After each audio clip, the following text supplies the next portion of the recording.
بسم اللہ الرحمن الرحیم۔ شروع کرتا ہوں اللہ کے نام سے جو بے انتہا مہربان نہایت رحم کرنے والے ہیں۔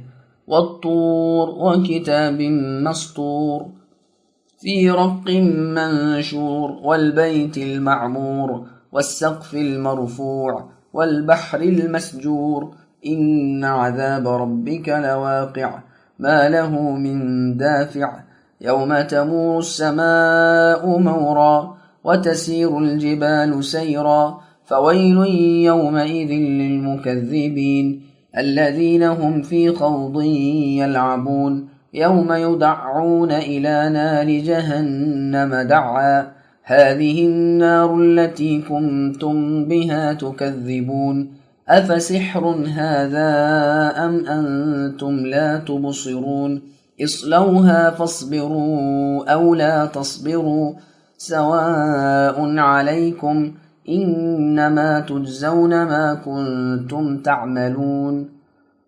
قسم ہے طور کی اور لکھی ہوئی کتاب کی جو کھلے ہوئے ورق میں ہے، اور آباد گھر کی اور اونچی چھت کی اور سلگتے دریا کی، کہ بے شک اے نبی آپ کے رب کا عذاب ہو کر رہنے والا ہے، اسے کوئی روک سکنے والا نہیں۔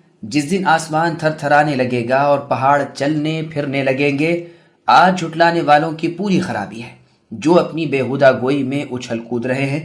جس دن وہ دھکے دے دے کر آتش جہنم کی طرف لائے جائیں گے، یہی وہ آتش دوزخ ہے جسے تم جھوٹ بتلاتے تھے۔ اب بتاؤ کیا یہ جادو ہے یا تم دیکھتے ہی نہیں ہو؟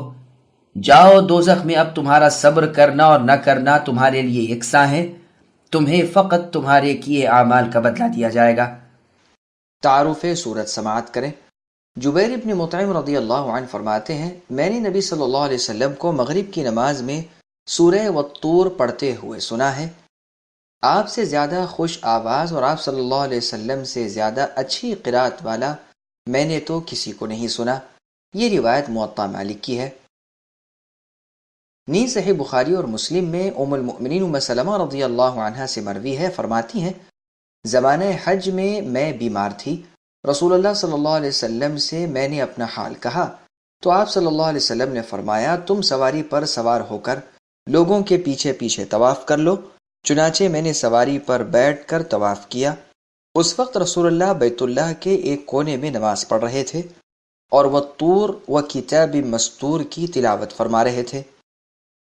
سامعین، اب ان آیتوں کی تفصیل سماعت کیجیے۔ اللہ کا عذاب برحق ہے۔ اللہ تعالیٰ اپنی مخلوق میں سے ان چیزوں کی قسم کھا کر جو اللہ کی عظیم الشان قدرت کی نشانیاں ہیں فرماتے ہیں کہ اللہ کا عذاب ہو کر رہے گا، جب وہ آئے گا کسی کی مجال نہ ہوگی کہ اسے ہٹا سکے۔ طور اس پہاڑ کو کہتے ہیں جس پر درخت ہوں، جیسے وہ پہاڑ جس پر اللہ تعالیٰ نے موسیٰ علیہ السلام سے کلام کیا تھا اور جہاں سے عیسیٰ علیہ السلام کو بھیجا تھا۔ اور جو خشک پہاڑ ہو اسے جبل کہا جاتا ہے، طور نہیں کہا جاتا۔ کتاب مستور سے مراد یا تو لوح محفوظ ہے یا اللہ کی اتاری ہوئی لکھی ہوئی کتابیں ہیں جو انسانوں پر پڑھی جاتی ہیں، اس لیے ساتھ ہی فرما دیا کھلے ہوئے اوراق میں۔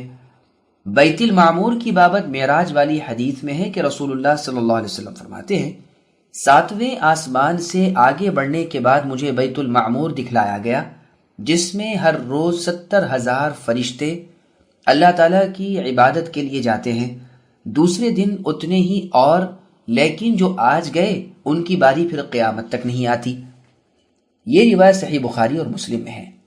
جس طرح زمین پر کعبۃ اللہ کا طواف ہوتا ہے، اسی طرح آسمانوں کے طواف کی اور عبادت کی جگہ وہ ہے۔ اسی حدیث میں ہے کہ نبی صلی اللہ علیہ وسلم نے اس وقت ابراہیم علیہ السلام کو دیکھا کہ بیت المعمور سے کمر لگائے بیٹھے ہیں۔ اس میں ایک باریک نقطہ یہ ہے کہ چونکہ خلیل اللہ ابراہیم علیہ السلام بیت اللہ کے بانی تھے، جن کے ہاتھوں زمین میں کعبۃ اللہ بنا تھا، تو انہیں وہاں بھی اس کعبے سے لگے ہوئے رسول اللہ نے معراج کی رات دیکھا، تو گویا اس عمل کی جزا اسی جیسی پروردگار نے اپنے خلیل ابراہیم علیہ السلام کو دی۔ یہ بیت المعمور ٹھیک خانہ کعبہ کے اوپر ہے اور ہے 7ویں آسمان پر۔ یوں تو ہر آسمان میں ایک ایسا گھر ہے جہاں اس آسمان کے فرشتے اللہ تعالیٰ کی عبادت کرتے ہیں۔ پہلے آسمان پر جو ایسی جگہ ہے اس کا نام بیت العزہ ہے، واللہ اعلم۔ بیت المعمور کا ذکر تفسیر ابن جریر طبری میں ہے کہ ایک شخص نے علی رضی اللہ عنہ سے پوچھا کہ بیت المعمور کیا ہے؟ علی رضی اللہ عنہ نے فرمایا وہ آسمان میں ہے، اسے سراح کہا جاتا ہے، کعبے کے ٹھیک اوپر ہے۔ جس طرح زمین کا کعبہ حرمت کی جگہ ہے، اسی طرح وہ آسمانوں میں حرمت کی جگہ ہے۔ ہر روز اس میں 70,000 فرشتے نماز ادا کرتے ہیں، لیکن جو آج گئے تھے ان کی باری قیامت تک دوبارہ نہیں آتی، کیونکہ فرشتوں کی تعداد ہی اس قدر ہے۔ ایک روایت میں ہے کہ یہ پوچھنے والا ابن القوا نامی شخص تھا۔ ابن عباس رضی اللہ عنہما سے منقول ہے کہ یہ عرش کے محاذ میں ہے۔ ایک مرفوع روایت میں ہے کہ صحابہ کو انہوں نے کہا اللہ اور اس کے رسول جانتے ہیں۔ فرمایا وہ آسمانی کعبہ ہے اور زمینی کعبے کے بالکل اوپر ہے، ایسا کہ اگر وہ گرے تو اسی پر گرے۔ اس میں ہر روز 70,000 فرشتے نماز ادا کرتے ہیں، جن کی باری قیامت تک پھر نہیں آتی۔ ضحاک رحمہ اللہ فرماتے ہیں یہ فرشتے ابلیس کے قبیلے کے جنات میں سے ہیں، واللہ اعلم۔ اونچی چھت سے مراد آسمان ہے، جیسے اور جگہ اللہ نے فرمایا جعلنا السماء سقفا محفوظا۔ ربیع بن انس رحمہ اللہ فرماتے ہیں مراد اس سے عرش ہے، اس لیے کہ وہ تمام مخلوق کی چھت ہے۔ اس قول کی توجیہ اس طرح ہو سکتی ہے کہ مراد عام ہو۔ بحر مسجور سے مراد وہ پانی ہے جو عرش تلے ہے، جو بارش کی طرح برسے گا، جس سے قیامت کے دن مردے اپنی اپنی قبروں سے جی اٹھیں گے۔ جمہور کہتے ہیں کہ یہی عام دریا مراد ہیں۔ انہیں جو مسجور کہا گیا ہے یہ اس لیے کہ قیامت کے دن ان دریاؤں میں آگ لگا دی جائے گی، جیسے اور جگہ ہے اللہ نے فرمایا وَإِذَا الْبِحَارُ سُجِّرَتْ، اور جب کہ دریا بھڑکا دیے جائیں گے اور ان میں آگ لگ جائے جو پھیل کر تمام اہل محشر کو گھیر لے۔ علاء ابن بدر رحمہ اللہ کہتے ہیں کہ بھڑکتے ہوئے دریا اس لیے کہا گیا ہے کہ نہ اس کا پانی پینے کے کام میں آئے اور نہ کھیتی کو دیا جائے۔ یہی حال قیامت کے دن دریاؤں کا ہوگا۔ یہ معنی بھی کیے گئے ہیں کہ دریا بہتا ہوا، اور یہ بھی کہا گیا ہے کہ دریا پر شدہ ادھر ادھر جاری۔ ابن عباس رضی اللہ عنہما فرماتے ہیں مسجور سے مراد فارغ یعنی خالی ہے۔ کوئی لونڈی پانی لینے کو جائے پھر لوٹ کر کہے کہ حوض مسجور ہے، اس سے مراد یہی ہے کہ خالی ہے۔ یہ بھی کہا گیا ہے کہ معنی یہ ہیں کہ اسے زمین سے روک دیا گیا ہے اس لیے کہ ڈبو نہ دے۔ ابن ابی دنیا میں ہے کہ ایک رات عمر فاروق رضی اللہ عنہ شہر کی دیکھ بھال کے لیے نکلے تو ایک مکان سے کسی مسلمان کی قرآن خوانی کی آواز کان میں پڑی۔ وہ سورہ طور پڑھ رہے تھے۔ عمر رضی اللہ عنہ نے سواری روک لی اور کھڑے ہو کر قرآن سننے لگے۔ جب وہ اس آیت پر پہنچے تو زبان سے نکل گیا کہ رب کعبہ کی قسم سچی ہے۔ پھر اپنے گدھے سے اتر پڑے اور دیوار سے تکیہ لگا کر بیٹھ گئے۔ چلنے پھرنے کی طاقت نہ رہی۔ دیر تک بیٹھے رہنے کے بعد جب ہوش و حواس ٹھکانے آئے تو اپنے گھر پہنچے، لیکن اللہ تعالیٰ کے کلام کی اس ڈراؤنی آیت کے اثر سے دل کی کمزوری کی حالت تھی کہ مہینہ بھر تک بیمار پڑے رہے، اور ایسے کہ لوگ بیمار پرسی کو آتے تھے، گو کسی کو معلوم نہ تھا کہ بیماری کیا ہے۔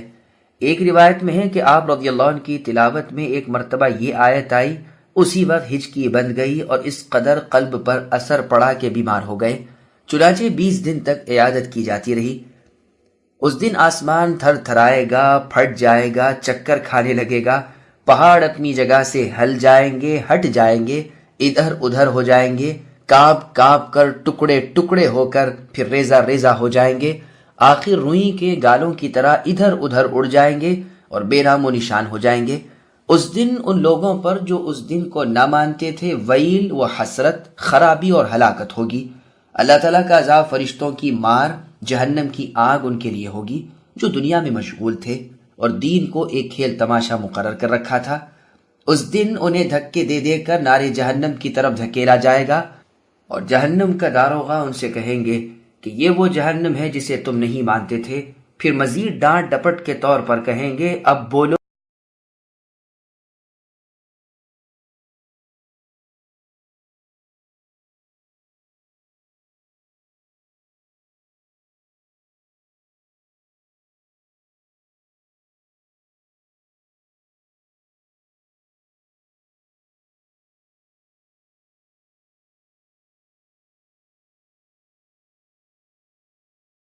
إن المتقين في جنات ونعيم فاكهين بما آتاهم ربهم ووقاهم ربهم عذاب الجحيم كلوا واشربوا هنيئا بما كنتم تعملون متكئين على سرر مصفوفة وزوجناهم بحور عين. بے شک پرہیزگار لوگ جنتوں میں اور نعمتوں میں ہیں جو انہیں ان کے رب نے دے رکھی ہیں، اس پر خوش خوش ہیں، اور ان کے پروردگار نے انہیں جہنم کے عذاب سے بھی بچا لیا ہے. تم سہتا پچتا کھاتے پیتے رہا کرو ان اعمال کے بدلے جو تم کرتے تھے. برابر بچھے ہوئے شاندار تخت پر تکیے لگائے ہوئے، اور ہم نے ان کے نکاح گوری گوری بڑی بڑی آنکھوں والی حوروں سے کر دیے ہیں. سامعین، اب ان آیتوں کی تفسیر سماعت کیجیے. اہل جنت پر انعامات. اللہ تعالیٰ نیک بختوں کا انجام بیان فرما رہے ہیں کہ عذاب و سزا سے جو بدبختوں کو ہو رہا ہے یہ محفوظ کر کے جنتوں میں پہنچا دیے گئے، جہاں کی بہترین نعمتوں سے فائدہ اٹھا رہے ہیں اور ہر طرح خوشحال خوش دل ہیں. قسم قسم کے کھانے، طرح طرح کے پینے، بہترین لباس، عمدہ عمدہ سواریاں، بلند و بالا مکانات اور ہر طرح کی نعمتیں انہیں مہیا ہے. کسی قسم کا ڈر خوف نہیں. اللہ تعالیٰ فرما چکے ہیں کہ تمہیں میرے عذابوں سے نجات مل گئی، غرض دکھ سے دور، سکھ سے مسرور، راحت و لذت میں مخمور ہیں. جو چیز سامنے آتی ہے وہ ایسی ہے جسے نہ کسی آنکھ نے دیکھا ہو، نہ کسی کان نے سنا ہو، نہ کسی دل پر خیال تک گزرا ہو. پھر اللہ تعالیٰ کی طرف سے بار بار مہمان نوازی کے طور پر ان سے کہا جاتا ہے کہ کھاتے پیتے رہو، خوشگوار خوش ذائقہ بے تکلف مزیدار مرغوب چیزیں تمہارے لیے مہیا ہیں. پھر ان کا دل خوش کرنے، حوصلہ بڑھانے اور طبیعت میں امنگ پیدا کرنے کے لیے ساتھ ہی اعلان ہوتا ہے کہ یہ تو تمہارے اعمال کا بدلہ ہے جو تم اس جہان میں کر آئے ہو، یعنی دنیا کی زندگی میں. مرصع اور جڑاؤ شاہانہ تخت پر بڑی بے فکری اور فارغ البالی سے تکیے لگائے بیٹھے ہوں گے. 70 سال گزر جائیں گے، انہیں ضرورت نہ ہوگی کہ اٹھیں یا ہلے جلیں. بے شمار سلیقہ شعار، ادب و خادم گزار، ہر طرح کی خدمت کے لیے کمر بستہ، جس چیز کو جی چاہے آن کی آن میں موجود، آنکھوں کا نور، دل کا سرور، وافر و موفور، سامنے بے انتہا خوبصورت، خوب سیرت، گورے گورے پنڈلے والی، بڑی بڑی رسیلی آنکھوں والی بہت سی حوریں، پاک دل، عفت مآب، عصمت کوش، دل بہلانے اور خواہش پوری کرنے کے لیے سامنے کھڑی، ہر نعمت و رحمت چوطرف بکھری ہوئی. پھر بھلا انہیں کس چیز کی کمی؟ 70 سال کے بعد جب دوسری جانب مائل ہوتے ہیں تو دیکھتے ہیں کہ وہاں اور ہی منظر ہے، ہر چیز نئی ہے، ہر نعمت پر جوبن ہے. اس طرف کی حوروں پر نظر پڑتی ہیں تو ان کے نور کی چکا چوندھ حیرت میں ڈال دیتی ہے. ان کی پیاری پیاری بھولی بھالی شکلیں، اچھوتے پنڈے اور کوارے پہ کی شرمیلی نظریں اور جوانی کا باکاپن دل پر مقناطیسی اثر ڈالتا ہے. جنتی کچھ کہے اس سے پہلے ہی وہ اپنی شیریں کلامی سے عجیب انداز سے کہتی ہے، شکر ہے کہ آپ کا التفات ہماری طرف بھی ہوا. غرض اسی طرح من مانگی نعمتوں میں مست ہو رہے ہیں. پھر ان جنتیوں کے تخت باوجود قطار وار ہونے کے اس طرح نہ ہوں گے کہ کسی کو کسی کی پیٹھ ہو، بلکہ آمنے سامنے ہوں گے. جیسے اور جگہ اللہ نے فرمایا ہے علی سرر متقابلین، تختوں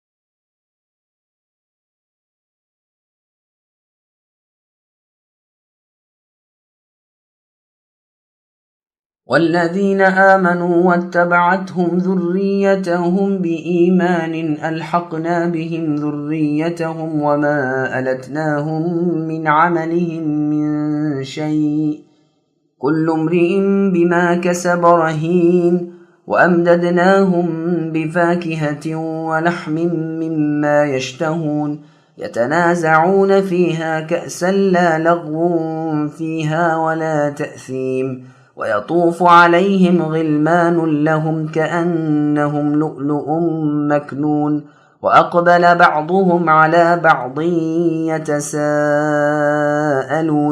قالوا إنا كنا قبل في أهلنا مشفقين فمن الله علينا ووقانا عذاب السموم إنا كنا من قبل ندعوه إنه هو البر الرحيم۔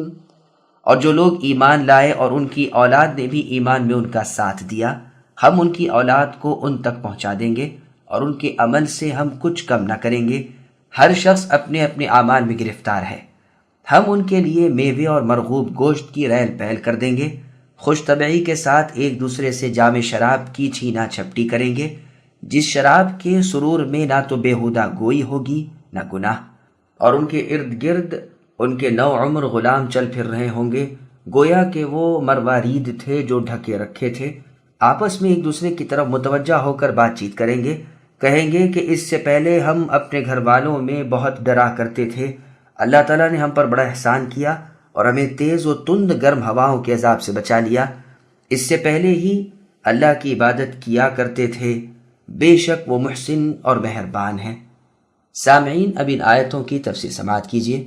اہل ایمان کی اولادیں، اللہ جل شانہ اپنے فضل و کرم اور لطف و رحم، اپنے احسان اور انعام کا بیان فرماتے ہیں کہ جن مؤمنوں کی اولادیں بھی ایمان میں اپنے باپ دادوں کی راہ لگ جائیں لیکن اعمال صالحہ میں اپنے بڑوں سے کم ہو، پروردگار ان کے نیک اعمال کا بدلہ بڑھا چڑھا کر انہیں ان کے بڑوں کے درجے میں پہنچا دیں گے، تاکہ بڑوں کی آنکھیں چھوٹوں کو اپنے پاس دیکھ کر ٹھنڈی رہیں اور چھوٹے بھی اپنے بڑوں کے پاس حشاش بشاش رہیں۔ ان کے عملوں کی بڑھوتری ان کے بزرگوں کے اعمال کی کمی سے نہ کی جائے گی، بلکہ محسن و مہربان رب اللہ تعالیٰ انہیں اپنے معمور خزانوں میں سے عطا فرمائیں گے۔ ابن عباس رضی اللہ عنہما اس آیت کی تفسیر میں یہی فرماتے ہیں۔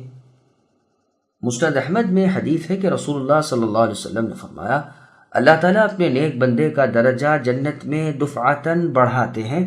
وہ دریافت کرتا ہے کہ اے اللہ، میرا یہ درجہ کیسے بڑھ گیا؟ اللہ تعالیٰ ارشاد فرماتے ہیں کہ تیری اولاد نے تیرے لیے استغفار کیا، اس بنا پر میں نے تیرا درجہ بڑھا دیا۔ اس حدیث کی اسناد بالکل صحیح ہے، گو بخاری اور مسلم میں ان لفظوں سے نہیں آئی، لیکن اس جیسی ایک روایت صحیح مسلم میں اس طرح مروی ہے کہ ابن آدم کے مرتے ہی اس کے اعمال موقوف ہو جاتے ہیں، لیکن 3 عمل کے وہ مرنے کے بعد بھی ثواب پہنچاتے رہتے ہیں۔ ایک صدقہ جاریہ، دوسرا علم دین جس سے نفع پہنچتا رہے، تیسرا نیک اولاد جو مرنے والے کے لیے دعائے خیر کرتی رہے۔ جنت کی نعمتیں، چونکہ یہاں بیان ہوا تھا کہ مومنوں کی اولاد کے درجے بے عمل بڑھا دیے گئے، تو ساتھ ہی ساتھ اپنے اس فضل کے بعد اللہ تعالیٰ اپنے عدل کا بیان فرماتے ہیں کہ کسی کو کسی کے اعمال میں پکڑا نہ جائے گا، بلکہ ہر شخص اپنے اپنے عمل میں رہن ہوگا۔ باپ کا بوجھ بیٹے پر اور بیٹے کا باپ پر نہ ہوگا، جیسے اور جگہ ہے اللہ نے فرمایا کل نفس بما کسبت رہینہ، الآیہ، یعنی ہر شخص اپنے کیے ہوئے کاموں میں گرفتار، سوائے ان لوگوں کے کہ جن کے دائیں ہاتھ میں نام اعمال پہنچے ہیں، وہ جنتوں میں بیٹھے ہوئے گنہگاروں سے دریافت کرتے ہیں۔ پھر آگے ارشاد ہوتا ہے کہ ان جنتیوں کو قسم قسم کے میوے اور طرح طرح کے گوشت دیے جاتے ہیں، جس چیز کو جی چاہے، جس پر دل آئے، وہ ایک لخت موجود ہو جاتی ہے۔ شراب طہور کے چھلکتے ہوئے جام ایک دوسرے کو پلا رہے ہیں، جس کے پینے سے سرور اور کیف و لطف اور بہار حاصل ہوتا ہے، لیکن بد زبانی بیہودہ گوئی نہیں ہوتی، ہذیان نہیں بکتے، بے ہوش نہیں ہوتے، سچا سرور اور پوری خوشی حاصل، بک جھک سے دور، گناہ سے غافل، باطل و کذب سے دور، غیبت و گناہ سے نفور۔ دنیا میں شرابیوں کی حالت دیکھی ہوگی کہ ان کے سر میں چکر، پیٹ میں درد، عقل زائل، بکواس بہت، بوبری، چہرے بے رونق، اسی طرح شراب کے بد ذائقہ اور بدبودار۔ یہاں جنت کی شراب ان تمام گندگیوں سے کوسوں دور ہے۔ یہ رنگ میں سفید، پینے میں خوش ذائقہ ہے، نہ اس کے پینے سے حواس معطل ہو، نہ بک جھک ہو، نہ بہکے، نہ بھٹکے، نہ سر درد ہو، نہ اور کسی طرح ضرر پہنچائے۔ ہنسی خوشی اس پاک شراب کے جام پی پلا رہے ہوں گے۔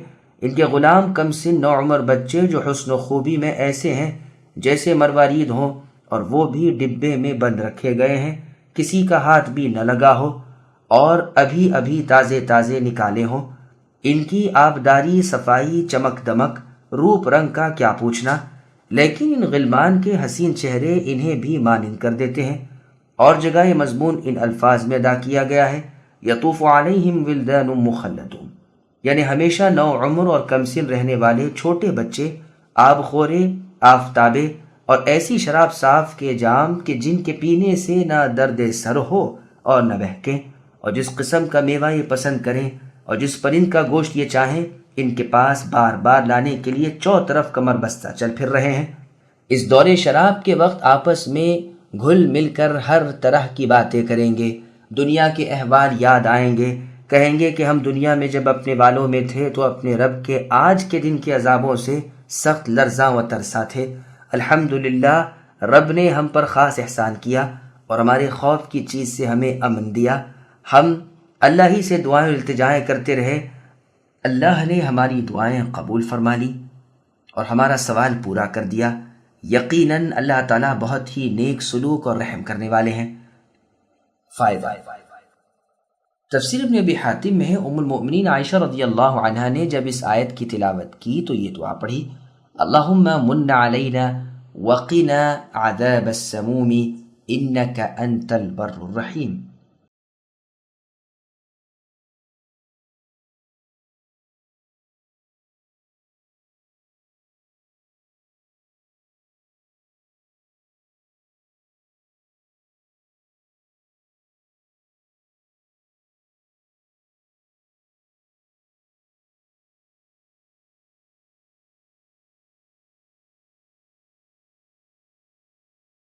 فذكر فما أنت بنعمة ربك بكاهن ولا مجنون أم يقولون شاعر نتربص به ريب المنون قل تربصوا فإني معكم من المتربصين أم تأمرهم أحلامهم بهذا أم هم قوم طاغون أم يقولون تقوله بل لا يؤمنون فليأتوا بحديث مثله إن كانوا صادقين أم خلقوا من غير شيء أم هم الخالقون أم خلقوا السماوات والأرض بل لا يوقنون أم عندهم خزائن ربك أم هم المسيطرون أم لهم سلم يستمعون فيه فليأت مستمعهم بسلطان مبين أم له البنات ولكم البنون أم تسألهم أجرا فهم من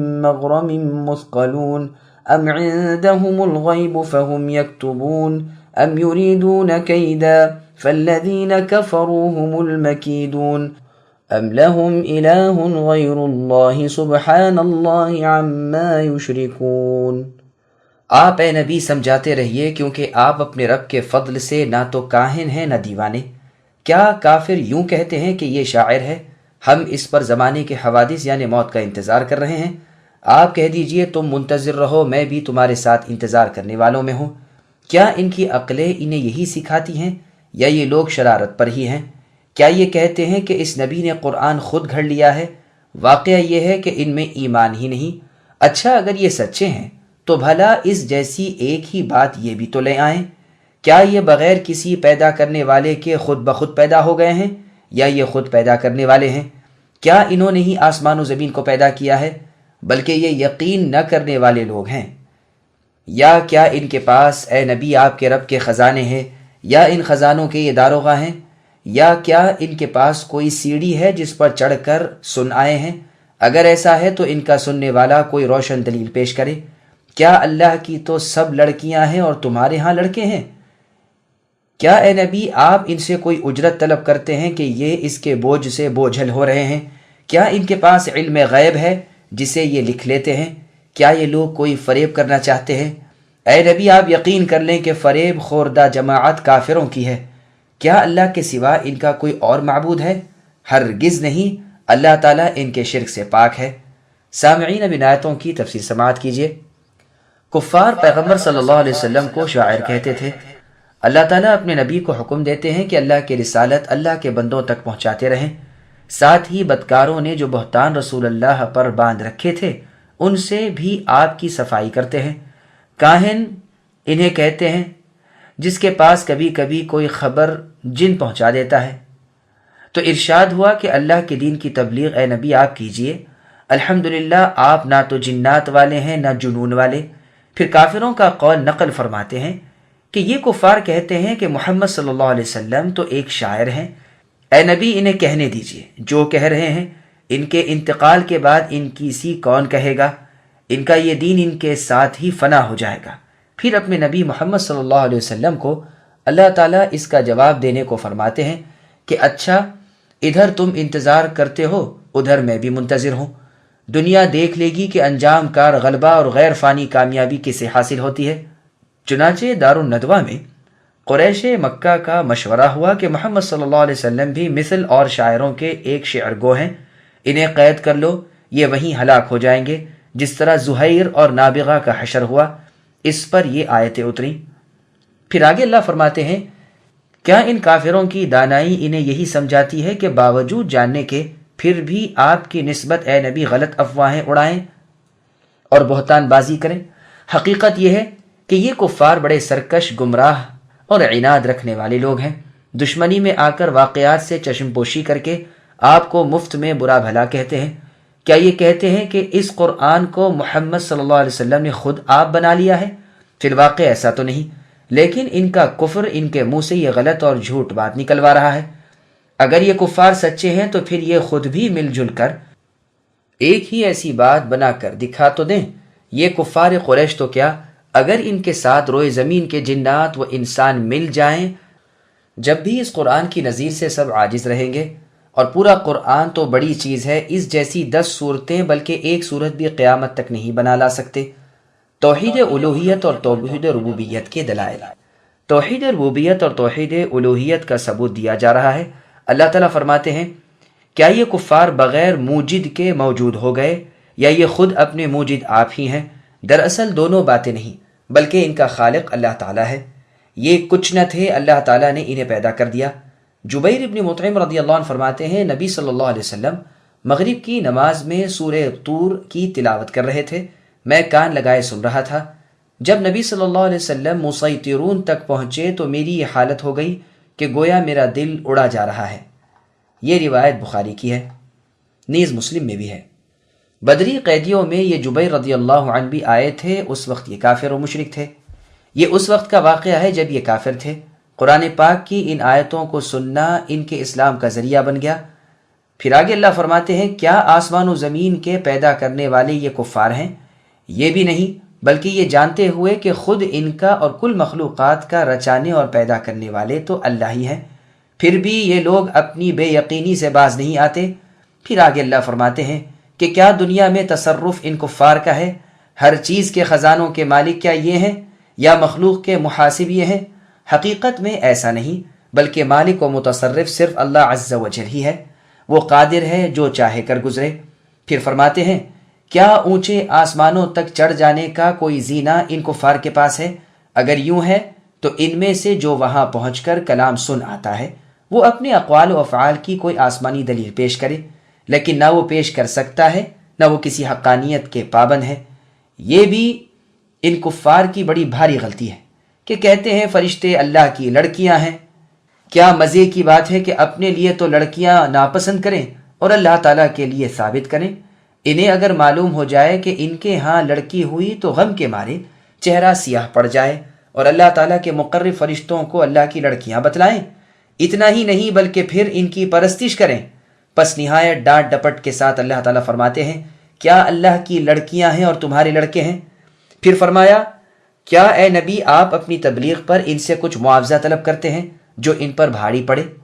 یعنی نبی اللہ دین اللہ کے پہنچانے پر کسی سے کوئی اجرت نہیں مانگتے، پھر انہیں یہ پہنچانا کیوں بھاری پڑتا ہے؟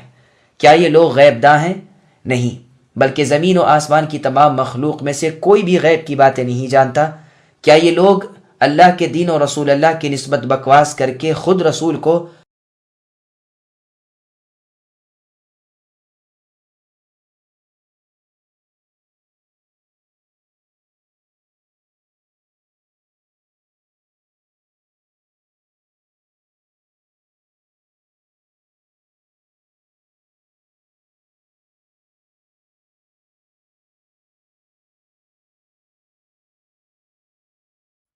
وَإِن يَرَوْا كِسْفًا مِّنَ السَّمَاءِ سَاقِطًا يَقُولُوا سَحَابٌ مَّرْكُومٌ فَذَرْهُمْ حَتَّىٰ يُلَاقُوا يَوْمَهُمُ الَّذِي فِيهِ يُصْعَقُونَ يوم لا يغني عنهم كيدهم شيئا ولا هم ينصرون وإن للذين ظلموا عذابا دون ذلك ولكن أكثرهم لا يعلمون واصبر لحكم ربك فإنك بأعيننا وسبح بحمد ربك حين تقوم ومن الليل فسبح وإدبار النجوم۔ اگر یہ کافر لوگ آسمان کے کسی ٹکڑے کو گرتا ہوا دیکھ لیں تب بھی کہہ دیں کہ یہ تو تہ بتہ بادل ہے، اے نبی آپ انہیں چھوڑ دیجئے یہاں تک کہ انہیں اس دن سے سابقہ پڑے جس میں یہ بے ہوش کر دیے جائیں گے، جس دن انہیں ان کا مکر کچھ کام نہ آئے گا اور نہ وہ مدد کیے جائیں گے۔ بے شک ظالموں کے لیے اس کے علاوہ اور عذاب بھی ہیں، لیکن ان لوگوں میں سے اکثر بے علم ہیں۔ اے نبی آپ اپنے رب کے حکم کے انتظار میں صبر سے کام لیجئے، بے شک آپ پر ہماری آنکھیں لگی ہوئی ہیں۔ صبح کو جب آپ اٹھے اپنے رب کی پاکی اور حمد بیان کیا کریں، اور رات کو بھی اللہ کی تسبیح پڑھیے اور ستاروں کے ڈوبتے وقت بھی۔ سامعین اب آیتوں کی تفسیر سماعت کیجیے۔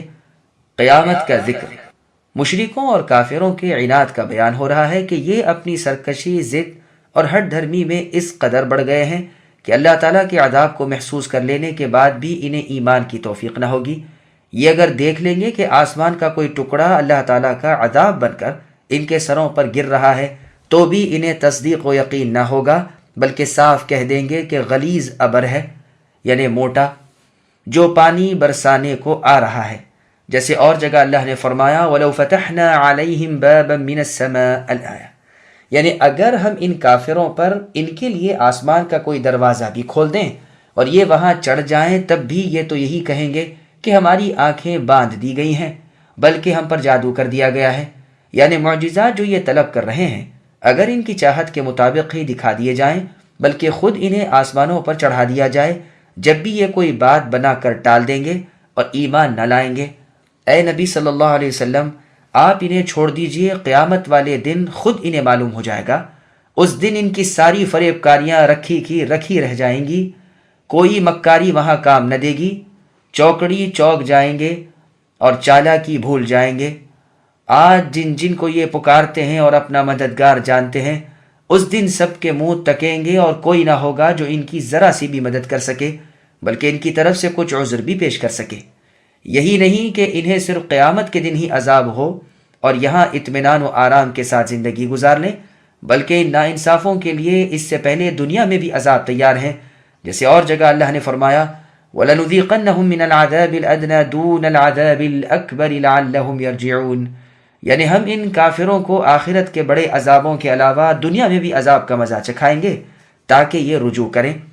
لیکن ان میں کے اکثر بے علم ہیں، نہیں جانتے کہ یہ دنیاوی مصیبتوں میں بھی مبتلا ہوں گے اور اللہ کی نافرمانیاں رنگ لائیں گی۔ یہی بے علمی ہے جو انہیں اس بات پر آمدہ کرتی ہے کہ گناہ پر گناہ، ظلم پر ظلم کرتے جائیں، پکڑے جاتے ہیں، عبرت حاصل ہوتی ہے، لیکن جہاں پکڑ ہٹی یہ پھر ویسے کے ویسے سخت دل بن کر بدکار بن گئے۔ بعض احادیث میں ہے کہ منافق کی مثال اونٹ کی سی ہے، جس طرح اونٹ نہیں جانتا کہ اسے کیوں باندھا اور کیوں کھولا، اسی طرح منافق بھی نہیں جانتا کہ کیوں بیمار ڈالا گیا اور کیوں تندرست کر دیا گیا۔ اثر الہی میں ہے، بندہ کہتا ہے کہ اے اللہ میں کتنی ایک آپ کی نافرمانیاں کروں گا اور آپ مجھے سزا نہ دیں گے۔ اللہ تعالیٰ نے فرمایا اے میرے بندے کتنی مرتبہ میں نے تجھے عافیت دی اور تجھے علم بھی نہ ہوا۔ پھر آگے اللہ فرماتے ہیں کہ اے نبی آپ صبر کیجئے، ان کی ایذا دہی سے تنگ دل نہ ہو جائیے، ان کی طرف سے کوئی خطرہ بھی دل میں نہ لائیے۔ سنیے آپ ہماری حفاظت میں ہیں، آپ ہمارے آنکھوں کے سامنے ہیں، آپ کی نگہبانی کے ذمہ دار خود ہم ہیں، تمام دشمنوں سے آپ کو بچانا ہمارے سپرد ہے۔ اللہ کی تسبیح ہے۔ پھر اللہ تعالیٰ حکم دیتے ہیں کہ جب اے نبی آپ کھڑے ہوں تو اللہ تعالیٰ کی پاکی اور تعریف بیان کیجئے۔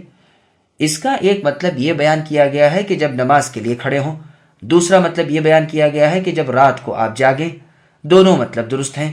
چنانچہ صحیح مسلم میں ایک حدیث ہے کہ نماز شروع کرتے ہی نبی صلی اللہ علیہ وسلم فرماتے سبحانک اللہم و بحمدک وتبارک اسمک وتعالی جدک ولا الہ غیرک، یعنی اے اللہ آپ پاک ہیں، تمام تعریفوں کے مستحق ہیں، آپ کا نام برکتوں والا ہے، آپ کی بزرگی بہت بلند و بالا ہے اور آپ کے سوا کوئی معبود برحق نہیں۔ مسند احمد اور سنن میں بھی رسول اللہ صلی اللہ علیہ وسلم کا یہ کہنا مروی ہے۔ مسند احمد میں ہے کہ رسول اللہ صلی اللہ علیہ وسلم نے فرمایا، جو شخص رات کو جاگے اور کہے لا الہ الا اللہ وحدہ لا شریک لہ لہ الملک ولہ الحمد وہو علی کل شیء قدیر، یعنی نہیں ہے کوئی معبود برحق سوائے اللہ کے، وہ اکیلے ہیں، ان کا کوئی شریک نہیں، بادشاہت انہی کی ہے اور تعریف اور شکر بھی انہی کے لیے ہے، اور وہ ہر چیز پر قادر ہے، سبحان اللہ والحمد للہ ولا الہ الا اللہ واللہ اکبر ولا حول ولا قوة الا باللہ، اللہ کی ذات پاک ہے، تعریف و شکر اللہ ہی کے لیے ہے، اور نہیں ہے کوئی معبود برحق سوائے اللہ کے، اور اللہ سب سے بڑے ہیں، اور نیکی کرنے کی طاقت اور برائی سے بچنے کی ہمت اللہ کی توفیق اور اجازت کے بغیر ممکن نہیں۔ پھر اس کے بعد خواہ بندہ اپنے لیے بخشش کی دعا کرے، خواہ جو چاہے طلب کرے، اللہ تعالیٰ اس کی دعا قبول فرماتے ہیں۔ پھر اگر اس نے پختہ ارادہ کیا اور وضو کر کے نماز بھی ادا کی تو وہ نماز قبول کی جاتی ہے۔ یہ حدیث صحیح بخاری اور سنن میں بھی مروی ہے۔ مجاہد رحمہ اللہ فرماتے ہیں، اللہ تعالیٰ کی تسبیح اور حمد کے بیان کرنے کا حکم ہر مجلس سے کھڑے ہونے کے وقت ہے۔ ابو الاحوص رحمہ اللہ کا قول بھی یہی ہے کہ جب کسی مجلس سے اٹھنا چاہے یہ پڑھے سبحانک اللہم و بحمدک۔ عطاء ابن ابی رباح رحمہ اللہ بھی یہی فرماتے ہیں، اور فرماتے ہیں کہ اگر اس مجلس میں نیکی ہوئی ہے تو وہ اور بڑھ جاتی ہے، اور اگر کچھ اور ہوا ہے تو یہ کلمہ اس کا کفارہ ہو جاتا ہے۔ سنن ترمذی میں ہے، رسول اللہ فرماتے ہیں کہ جو شخص کسی مجلس میں بیٹھے وہاں کچھ بک جھک ہوا اور کھڑا ہونے سے پہلے ان کلمات کو کہہ لے تو اس مجلس میں جو کچھ ہوا ہے اس کا کفارہ ہو جاتا ہے۔ اس حدیث کو امام ترمذی رحمہ اللہ حسن صحیح کہتے ہیں۔ امام حاکم رحمہ اللہ اسے مستدرک میں روایت کر کے فرماتے ہیں اس کی سند مسلم کی شرط پر ہے۔ ہاں امام بخاری رحمہ اللہ نے اس میں علت نکالی ہے۔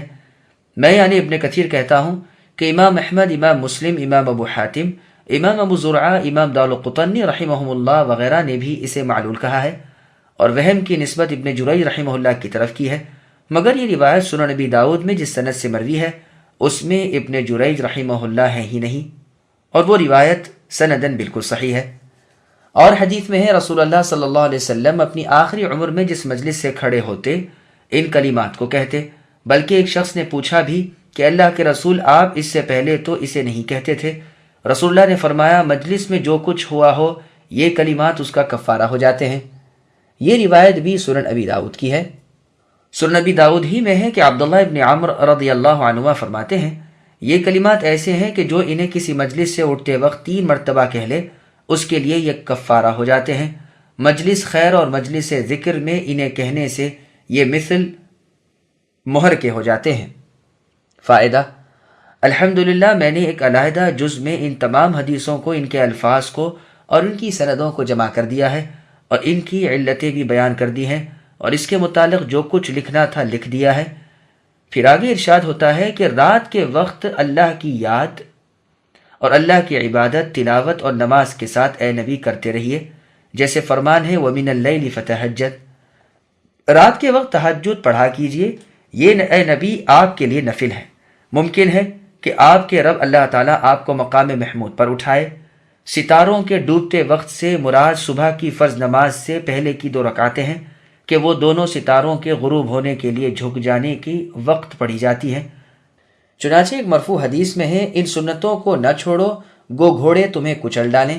اسی حدیث پر نظریں رکھ کر امام احمد رحمہ اللہ کے بعض اصحاب نے تو انہیں واجب کہا ہے، لیکن یہ ٹھیک نہیں، اس لیے کہ حدیث میں ہے دن رات میں 5 نمازیں ہیں۔ سننے والے نے کہا کیا مجھ پر اس کے سوا اور کچھ بھی ہے؟ رسول اللہ نے فرمایا نہیں، مگر یہ